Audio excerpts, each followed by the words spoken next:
Hello lifters, Ashley Vargas here, and today in this video we are going to talk about the biggest training differences between building strength and building size. And the simplest difference between training for size and training for strength is simply the training volume.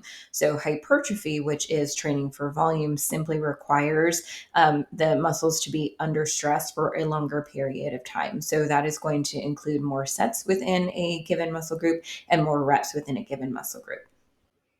There are quite a few ways to introduce stress on the body when you're training. One of those ways would be to increase your weight. One of those ways is to increase the amount of volume that you do. Another way is to decrease the amount of rep times. You can also add tempos, pauses, and different variations of those particular lifts. But for purposes of this conversation, we're just going to talk about training volume specifically. Now, with hypertrophy, as we know, it requires a higher training volume than it would for someone training for absolute strength. However, with hypertrophy, that doesn't mean that you can just forget about the weight component or the load component in general. You still want to make sure that you are pushing the weight as much as possible, and really picking weight choices that once you get to the top end of your rep range, you're going to start to fail, and some of those reps may become half reps or quarter reps. So you still want to make sure that you are utilizing a good amount of weight. However, that weight is going to be significantly lower than someone who is training for absolute strength. Now, just because you are training for hypertrophy and training for size does not mean that you're not going to gain strength in the process. Of course, you're going to.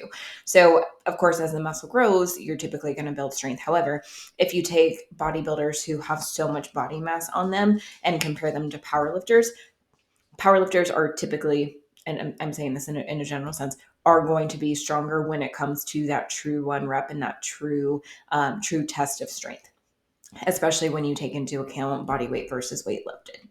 Now, with hypertrophy, like I said, over time, you're still going to be building strength, right? Because your body's going to adapt if you continue to use the same weight over time. So you need to make sure that you are evaluating that intensity level. And if you get to a point where you are, completing, we'll call it all 15 reps of your, chest press or whatever it is, if you're completing all 15 reps and, the last two or three are not a struggle, it's not a grind, or you're not, failing towards the end, then it's really important to add another layer of stress in there, which in this particular case would be adding heavier weight.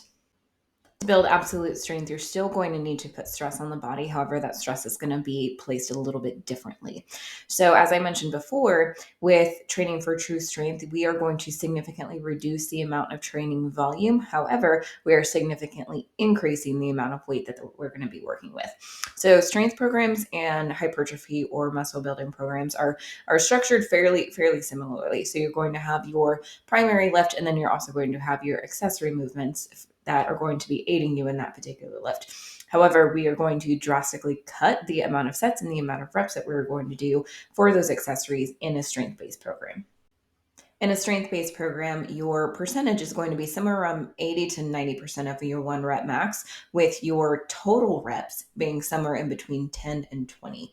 Now, you can do that 10 to 20 reps in a 3x6. You can do it in a 5x5. There's a couple different ways that you can do that. And there are going to be a few times where your percentage is going to go up above 90, 92, 95. But when that is the case, then the reps are going to be dropping significantly from that 10 to 20. Another notable difference between training for hypertrophy and training for strength is the amount of rest time that the lifter is going to need between each set. For hypertrophy, even though you are training at such high volume, the weight is not going to be as significant as it would be in a strength-based program, and that means that the central nervous system is not going to be quite as taxed. Now, of course, the rest time and what is required for each individual lifter is going to look a little bit different. So make sure that you listen to your body on that. But typically for someone who is in a strength-based program, especially on those main lifts, all of the barbell movements, your squat, your bench, and your deadlift, that lifter is going to need about 3 to 5 minutes of rest time between each set in order to properly recover and gain that energy back for the upcoming set and reset that central nervous system. If you are anything like me and the results of both of these types of training, both hypertrophy and strength, sound appealing, you want to be able to build muscle mass and have a lean aesthetic look while still being able to build strength through your barbell lifts and your power lifts. Is there a way for you to accomplish both at the same time? The answer is yes, there is. But before I dive into that, I do want to let you know that I have put together a free guide available for you to download. The link is in the notes of this video. And this guide is to help you achieve a deeper squat. So I have noticed with a lot of lifters that there's three main areas that are limiting lifters from getting a deeper squat. One is ankle mobility, one is hip mobility, and the third is core stability. So I have provided 3 drills that you can work on either at home or in the gym in order to help achieve a deeper squat over time. So, what is this magical training program that is going to get me the benefits of both worlds, right? So, the benefits of hypertrophy training to build muscle and build an aesthetic, and then also the benefits of a strength training program. That way, I continue to grow and succeed as a competitive powerlifter. That fusion is called power building, right? Because I don't believe that those two things need to be mutually exclusive, right? I think you can still be strong as hell and you can still look good doing it. And so personally, that's the way that I train. As a competitive powerlifter, obviously I need to focus on my strength, but I also want to look good. So the fusion between the two is really like where that happy medium is for me. And a lot of powerlifters that I do know, especially, at the elite level, train this way as well, right? Whether it's during their prep or even in their off season. So the idea is to utilize the strength component through your barbell work and your core lifts. So your squat, your bench, and your deadlift, right? Utilize a strength based program. However, take the concept of hypertrophy training with a few little adjustments, which I'll get to in a second, and apply that concept to the accessory movements after your compounds. Because we are putting so much stress on the body and so much stress on the central nervous system through the strength-based programming with the barbell work, we do need to make some adjustments to the back end with the accessory work. So we are not going to go to the full scale in terms of volume as we would on a hypertrophy. However, we're not going to pull back quite as much as we would on a true strength-based program. So we're going to kind of meet somewhere in the middle, happy medium.